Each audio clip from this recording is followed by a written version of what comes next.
LeBron sekarang sudah berusia 37 tahun, urutan keempat tertua di NBA. Fakta menyedihkannya adalah berarti tak lama lagi kita akan kehilangan salah satu ikon terbesar NBA. Bayangkan basket NBA tanpa LeBron, mungkin jadi salah satu hari tersedih bagi fans NBA.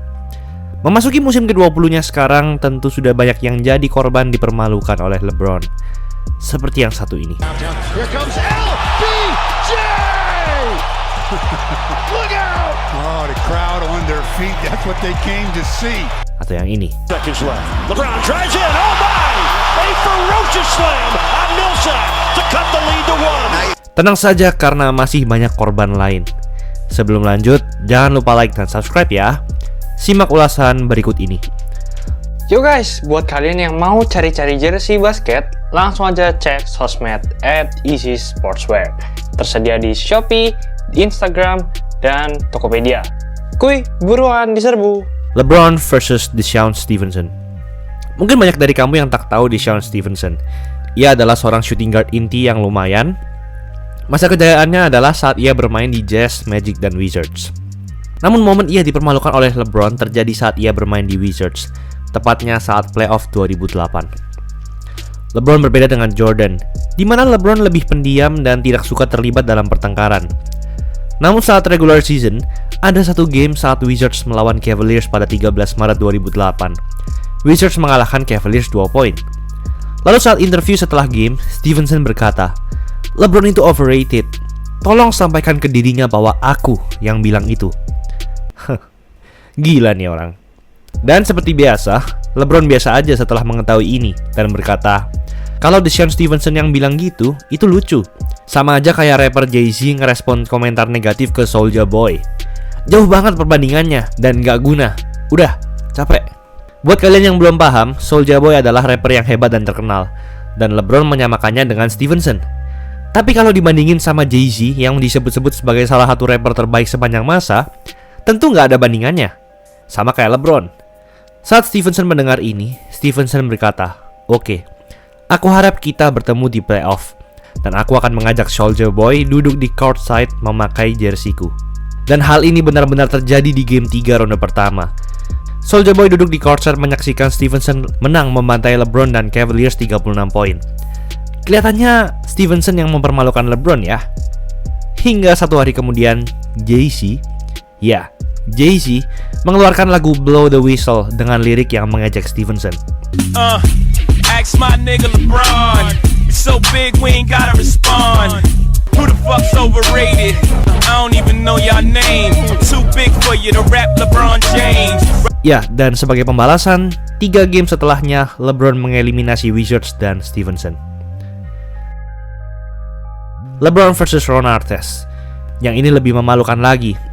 Kalau kejadian Stevenson dan LeBron terjadi pada 2008, waktu di mana LeBron sudah memasuki masa prime dan hebat-hebatnya, kejadian LeBron dan Ron Artest ini terjadi saat musim rookie atau pertama LeBron, yaitu pada musim 2003-2004, di usia 18 tahun.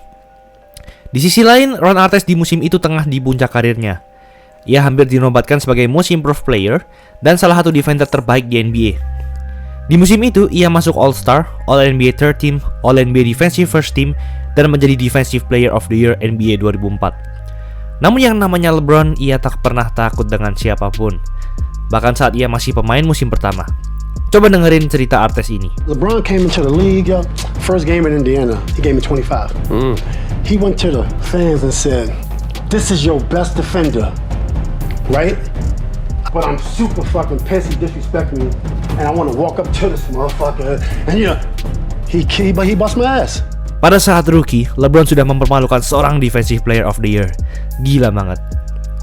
LeBron memposterize semua lawan. Anda pasti senang ketika melihat seorang pemain memposterize atau melakukan dunk tepat di muka lawannya. Makin seru lagi kalau pemain kecil memposterize pemain raksasa, atau sebaliknya. Sudah banyak korban dari LeBron James dalam hal ini. Korban pertama yaitu seorang center bernama Jusuf Nurkic.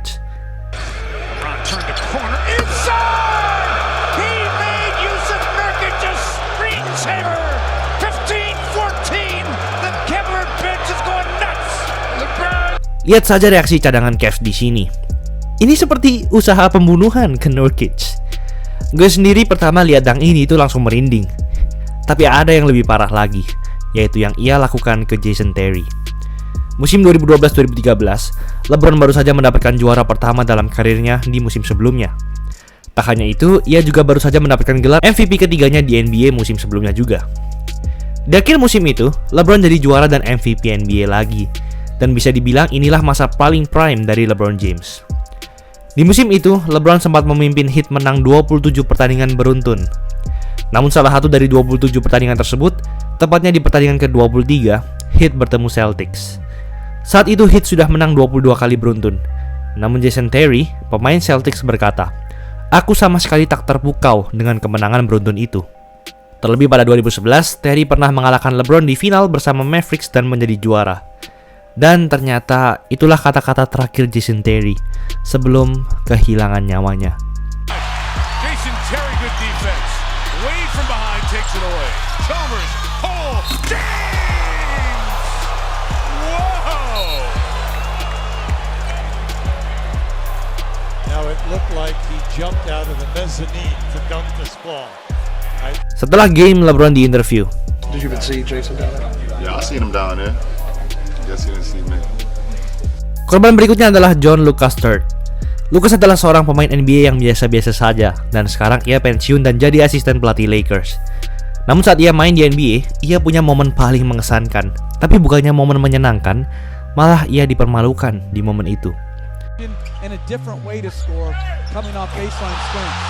Oh, he does it again. Throws it right up with the rim. James comes flying in from the right corner.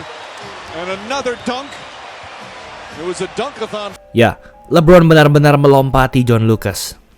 Beberapa tahun kemudian, Lucas berpindah ke Miami Heat dan ini yang terjadi kepadanya. Oh man, I got off the plane yesterday and somebody's like, "Hey, that's the dude LeBron jumped over." You know, every time I walk into the locker room, they got a big picture of him jumping over me. Dan anehnya sekarang ia jadi asisten pelatih Lakers. Jadi agak lucu Anda melatih orang yang pernah sedang melompati diri Anda. LeBron versus Gilbert Arenas. Yang ini terbilang parah karena tak hanya Arenas dipermalukan LeBron, namun Arenas sampai harus menyewa terapis mental untuk mengobati mentalnya yang hancur karena LeBron. Arenas adalah bintang Wizards era pertengahan 2000-an. Tapi sayangnya, Wizards selalu tak bisa lolos dari Cavaliers saat di playoff. Di salah satu rentetan playoff itu, tepatnya pada 2006, LeBron memang keterlaluan. Wizards dan Cavs bertemu di ronde pertama, dan saat game 6, skor 3-2 dipimpin Cavaliers. Hanya butuh satu game saja bagi Cavs untuk lanjut ke ronde berikutnya. Game berjalan ketat hingga sampailah di 15 detik terakhir. Wizards memimpin 1 poin dan Arenas berada di garis free throw. Itu adalah tugas yang mudah bukan bagi seorang bintang sekelas Arenas untuk memasukkan free throw itu. Tapi sebelum free throw, LeBron memutuskan untuk menepuk dan berbicara ke Arenas. "Kalau kamu tak memasukkan ini, kau akan pulang." Dan ini yang terjadi. They call timeout after this free throw. Arenas misses both and Ilgauskas calls timeout. Arenas benar-benar tak memasukkan free throw. Dan di possession selanjutnya terjadilah hal ini. And Hughes, Damon Jones puts it in with 4.8 remaining. Having inside Butler at the buzzer. No good. And the Ya, kata-kata LeBron benar-benar terjadi. Cavaliers menang, jadi Arenas dan Wizards pun harus tereliminasi dan pulang. Saat diinterview bertahun-tahun kemudian, Arenas mengaku karena momen itu, ia harus menyewa seorang terapis militer agar memperbaiki mentalnya yang hancur. Namun sayangnya, 2 tahun beruntun kemudian, Wizards tak pernah lolos juga dari Cavaliers saat di playoff. LeBron versus Klay Thompson. Yang ini pasti sudah banyak kamu tahu. 2016, LeBron dan Cavaliers bertemu dengan Warriors di final, tim yang mengalahkannya tepat di final tahun sebelumnya. Dan saat game 4, LeBron dan Cavs ketinggalan 3-1.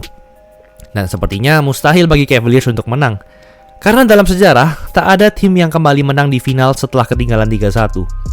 Setelah game itu, LeBron berkomentar bahwa pemain Warriors banyak yang ngelakuin trash talk secara berlebihan. Dan puncaknya terjadi saat game 5. Terjadi pertengkaran antara Draymond Green dan LeBron James, hingga Green harus disuspend tak boleh main saat game selanjutnya. Cavs menang di game 5, tapi masih ketinggalan 3-2. Dan Klay Thompson, pemain Warriors, di interview setelah game berkata ini. I mean, guys talk trash in this league all the time. You know, I'm just kind of shocked some guys take it so personal.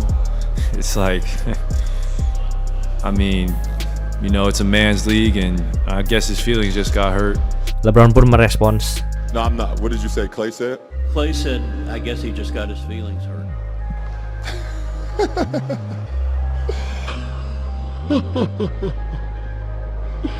Dan ya, ternyata inilah momen yang mengubah final ini sepenuhnya. Game 6, Cavs menang lagi dan skor 3 sama. Saat game 7, game berjalan ketat, hingga LeBron melakukan ini.